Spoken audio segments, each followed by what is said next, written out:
Hello, everyone. This is Adam Meister, the Bitcoin Meister, the Disrupt Meister.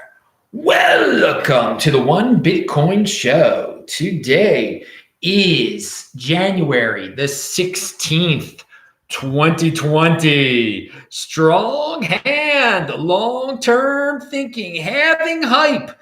Bitcoin is the next Bitcoin. One Bitcoin equals one Bitcoin in motion, unconfiscatable. I'm offended by selling. Hello, my elite friends. How y'all doing tonight? I know you're happy as we go live. All sorts of stuff is pumping.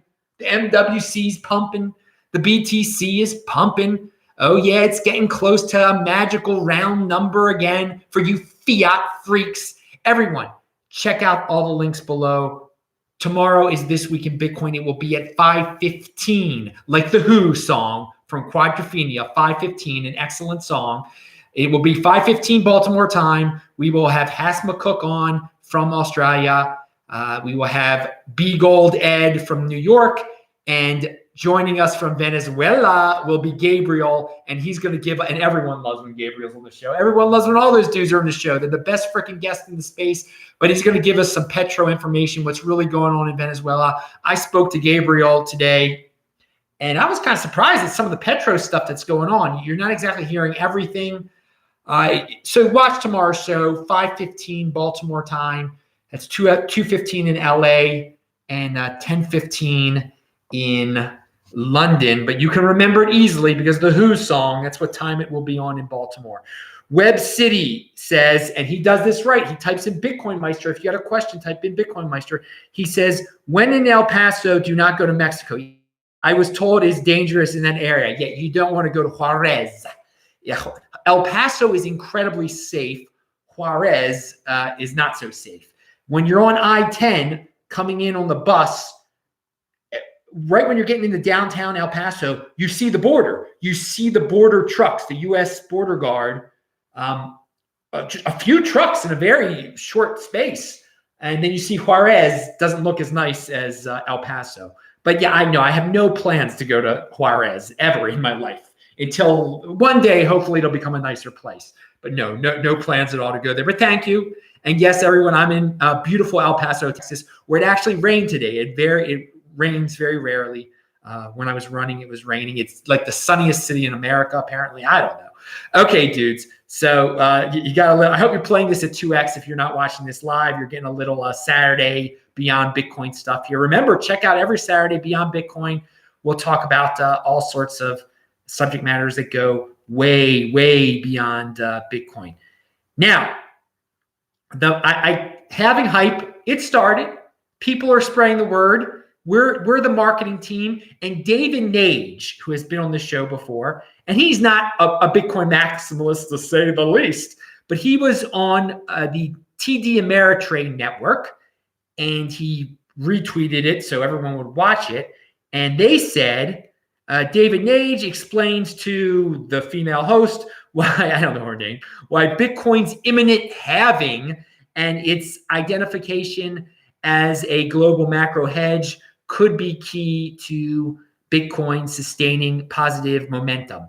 Well, he went on some mainstream show and told the people about the halving. And they're, whoa, what's the halving? What's that? He's doing his part there. As I said in 2016, mainstream would be talking about the halving. Already, we're getting some of our crypto supporters going on shows. David Nage just did it and just saying halving. And then you have TD Ameritrade tweeting out something with halving in it. More people wonder what it is. Oh, it's time to buy because this halving thing is coming up. You will see it. It is part of the halving hype. We can all do our part. Use the hashtag halving hype in Twitter and just tell a friend about the halving. Okay. Remember, if you got questions, type in Bitcoinmeister so I can see them. Now, speaking of mainstream, everyone pound that like button, first of all. I don't know if I've said that yet. Bloomberg has an article that I find it's a very positive article. Traditional hedge funds, pensions, and endowments are boosting cryptocurrency holdings. according to the biggest Bitcoin trust provider. And that's a GBTC, Grayscale Investments, Barry Silbert, which lets accredited investors own Bitcoin and other coins via its funds, said that it took in $608 million last year, surpassing the total amount raised the previous 6 years. Oh man, the majority of the inflows, about 71%, came from institutions, people. Institutions like hedge funds, up from 66% in 2018, according to Grayscale. It's clear that we're experiencing institutional adoption, said Michael Sonnenschein, managing director at Grayscale. The asset class is experiencing increased validation from legacy companies like Fidelity and CME, signaling to institutions and the investment community as a whole that crypto as an asset class is here to stay. So the institutions are here silently. We don't really hear that much about it, but there were some real numbers right there that more and more are piling in to BTC, and you can see the clear interest out there. So it's not like they're making a big, tremendous announcement. It's silently happening, quietly happening. And, well, are you going to be sitting on your hands and being silent, or are you going to make noise and be in motion and not miss out? Because they're not missing out. Right now, the retail people, maybe the halving hype will get the regular retail mom and pop dudes back in. They have not been around since late 2017, early 2018. They threw up their hands in disgust. Oh, why does it crash so much? I can't take this. Dudes, that's when you get in. That's when you get in, when it's cheap, when it's $3,000 or whatever. These institutions have been doing it silently. He just said all 2019 they were piling in there, more so than they'd ever before. All right. Read the Bloomberg article if you need more information about that. All right, all you tax freaks out there, or all you dudes that like to spend small amounts of Bitcoin, this is for you. Figuring out taxes on a small day-to-day, figuring out taxes on small day-to-day uses of cryptocurrency is a nightmare. A bill that would fix that has been reintroduced in Congress. Meet the Virtual Currency Tax Fairness Act of 2020. All right, Neeraj writes about that below. The Virtual Currency Tax Fairness Act of 2020 was introduced with bipartisan sponsors. Great. And one of them was the dude from Minnesota, Congressman Emmer. Good job, dude. You were awesome. Awesome for a congressperson. Sponsors in Congress today. It would create a sensible de minimis exemption for low-value cryptocurrency transactions in day-to-day use. Bitcoin and other cryptocurrencies exist in a gray area. They are commodities that can be spent as easily as any currency. This creates a complication in their tax treatment that we have been lobbying to change for years. Every time someone spends cryptocurrency, a taxable event occurs. This means that a user must calculate how much a particular coin they are spending has appreciated or depreciated in value anytime they buy a cup of coffee or send a fraction of a penny to an internet meter chicken feeder. And they must report that in their taxes. So they're proposing, and you can read the bill below, less than $200. You don't have to worry about how much you paid for it. You're just using it like it's dollars, okay? You don't have to summons your accountant and have him do a tax work for every purchase you make under $200. You don't have to worry about that if this passes. And this makes a lot of sense. I mean, first of all Bitcoin, it shouldn't be taxed. It should be like dollars. It should be like buying it. But we're not there yet. But this is a nice first step. Now, at the same time, there's a darker side of this. It will make more people want to spend their Bitcoin. And of course, I'm offended by selling it. But hey, people are going to do what they're going to do. I can't prevent that.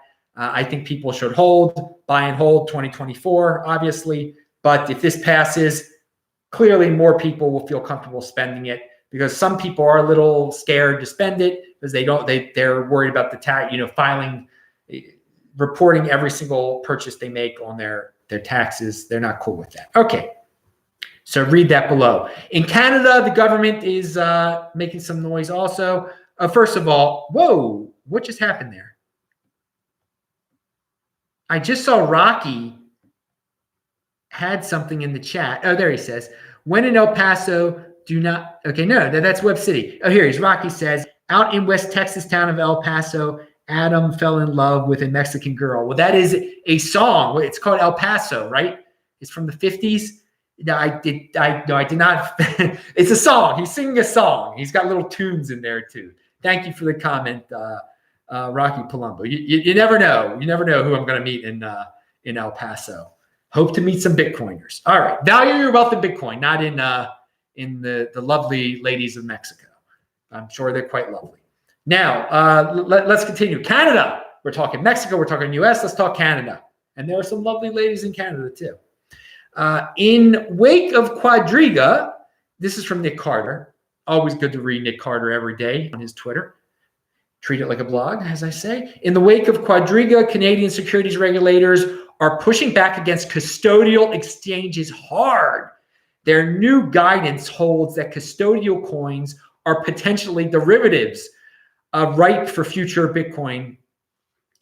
Further, rather than the thing itself. Interestingly, this is a very strong endorsement of not your keys, not your coins from regulators themselves.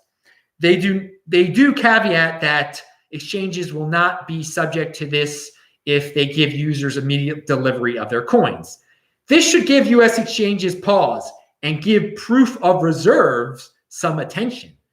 And I linked to the Canadian suggestion by their authority, their security authority. I don't know what it's called over there. But they're warning some of these exchanges, like, if you're holding people's Bitcoin, you got to be able to deliver it right away. You got to be able to show that you really have it, or else it's a promise for the future. It's a security. It's not.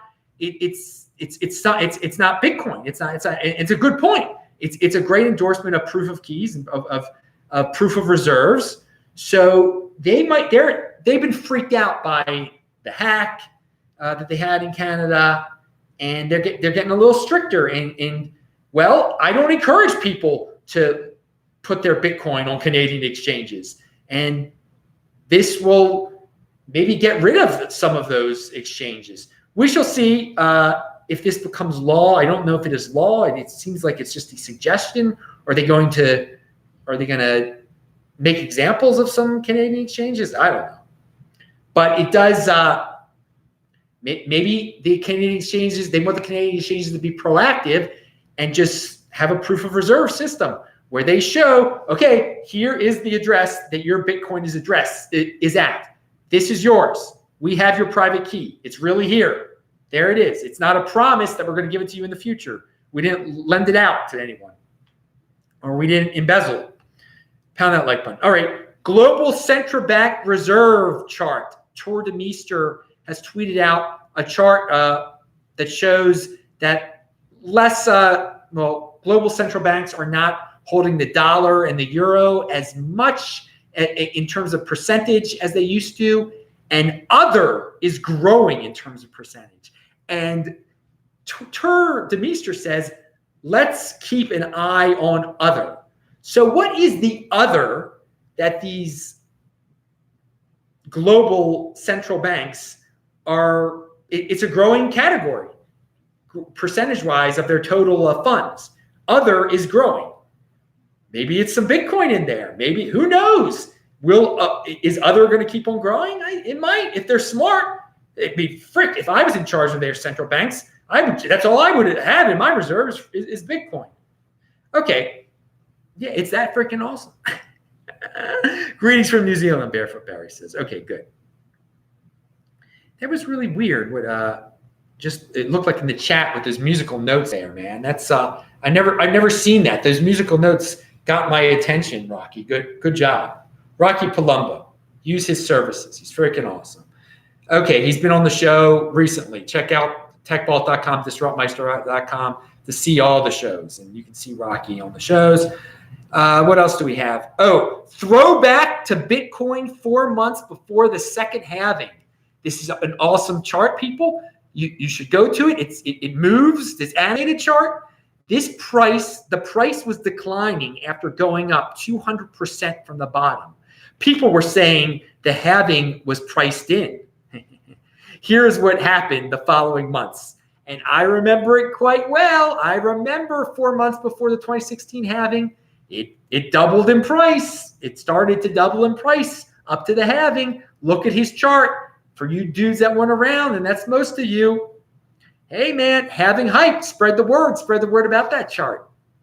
We can do the marketing. We can hype it up. Here, let me check. Has it been during this show? Has it been hyping up? Oh, no, you see, it goes up, it goes down, dudes. It goes up, it goes down. We'll talk about the MWC. That did go up. It's every day. We got this MWC crypto dividend for free because you get Bitcoin insider information here. And it got up to, a few minutes ago, it got up to $6.20, which means you got a 2.8% return on, if you had one Bitcoin, you got 41, over 40 of the MWC, multiply that by 620, and that's a 2.8% return, which is almost as good as what Bcash and BSV are right now. I don't know what to say. Free is free. That's pretty cool. I don't know who's buying it. I love that I got it for free, and I haven't disposed of all of it yet. So obviously, I've got a big smile on my face, and of course, and I have, I have most of it. I'll leave it at that. I have most of it left. And I said yesterday's show that I want more airdrops this year. I want more crypto dividends. And dudes at MWC, they could be the ones that are the first of this year and spread because they have some left to airdrop. Not all of it was claimed. So dudes, airdrop it out. Be the first crypto dividend of 2020. And another thing, get on another exchange. That Hotbit exchange, no KYC, it's out of China. It's pretty cool. But you get on another one, you get listed on CoinMarketCap, and then everybody out there is going to see you're the best Mimblewimble coin out there. And all those people who missed out on the airdrop, they're going to buy it. And for us that got it for free, we won't be buying it, but we'll be selling it to those dudes. So yeah, of course it's the best Mimblewimble coin out there. Why? Because it was given the free for Bitcoin to Bitcoin holders. That's why. And I can say that because it was given to me it was given to all of us for free. And I think any coin that is a crypto dividend is got some awesomeness to it compared to its competitors. Now, yes, so the one that's like the Zimbabwe dollar, yeah, I guess it's better than the Zimbabwe dollar. Okay, it's the one that just came out that was a competitor to the Zimbabwe dollar. They printed trillions of it. Yeah, it's so good. That one was the best Zimbabwe dollar out there. I think maybe yesterday's show I said it wasn't as good as the Zimbabwe dollar. It's probably better than the Zimbabwe dollar. But let's forget about that for a second. Let's go back to let's go back to MWC and I was giving it to. No, the other reason it seriously is the best Mimblewimble coin because it's got a real limited supply. One of them doesn't even have a limit. Is unlimited, and the other one's got like 260 million of them. There's only going to ever be 20 million MWC. Okay, dudes, this is not an altcoin show. This is a Bitcoin show, and I'm talking about a crypto dividend that we got for free that we're going to turn into more Bitcoin, baby. I love getting interest in my Bitcoin. If the interest comes in altcoins, which it does, good. That's great. If I remain in control of my private key, and that is the way. You don't get interest any way else. You don't lend it to some custodial service that says they're going to give you 2%. You just got 2.8% by holding it and signing up for that crypto dividend airdrop. May there be more of them in 2020. It's a good sign that people are thinking about it at least. All right, so let's talk about one unfriendly fork. Well, there's someone that was behind one unfriendly fork is sued Holdenot. And Holdenot just told us all that the UK High Court handed down judgment today in the defamation case that Fake Toshi filed against me. This is, again, Holdenot talking. The judge ruled that the UK does not have jurisdiction and the proceedings against me there are to be dismissed. Norway has jurisdiction. By the way, Norway is a great country. Always have fun there. We will go to court there to put an end to this mess. Well, yes, it's a frivolous lawsuit. It's just amazing that people love this guy who is like a tattletale. This guy he's an informant. He's an informant. If someone says something bad about him, he goes to daddy government, mommy government in England to sue. Oh, he said something bad about me. Let me sue this Norwegian guy. Ha ha ha. It's so statist. It's pathetic. But hey, people can worship him if they want to. He's Jim Jones. But I'm glad that that this stress is gone from Holdenot now. That's nice that it's going to Norway. But I don't see how anyone can get behind this informant statist Jim Jonesist dude. Hey, that's their business. Believe what you're going to believe, dudes. People fall for anything these days, it seems like. All right, dudes. Well, that's the end of the show. We'll be back real soon with This Week in Bitcoin at 5:15 Baltimore time tomorrow. No other questions. Very good. I'm the Meister, though. I'm the Bitcoinmeister, run BTC, Jam Master J. Remember, subscribe to this channel, like this video, share this video. Check out the links below. Pound that like button and bang the bell button if you need a reminder. Click on the squares. I will say hello to everyone in the chat. See you tomorrow, 5:15. Great guest. Venezuela, America, Australia. Thanks, guys. Bye.